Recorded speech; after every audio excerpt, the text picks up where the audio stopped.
আল্লাহ বারে বাঁচাও। মুসা নবী উম্মতের কথা বলিয়া বলবে আল্লাহ বারে বাঁচাও, সইতে পারি না হাসরের ময়দানের ভয়ঙ্কর অবস্থা, সহ্য করতে পারি না। ইব্রাহিম নবী কাঁদবেন, আমাকে বাঁচাও।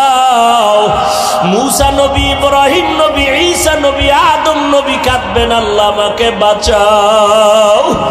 আমার আম্মা জান বলে নবী তখন আপনি হাসরের ময়দানে কি করবেন? আপনি তো রাহমাতুল লিল আলামিন। আমার মায়ার নবী কান্না করে বলেন আয়েশা,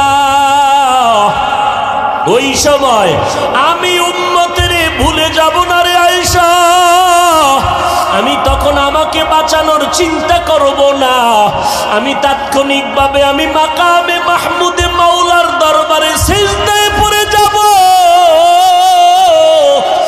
আর কান্না করে বলবো আল্লাহ আমার উম্মতের বাঁচাও, ও আল্লাহ আমার উম্মতের কই, আমার একটা উম্মতের যেন জাহান্নামে না যায়, জাহান্নাম থেকে বাঁচাও। আমার একটা উম্মত জাহান্নামে গেলে আমি জান্নাতে যাব না।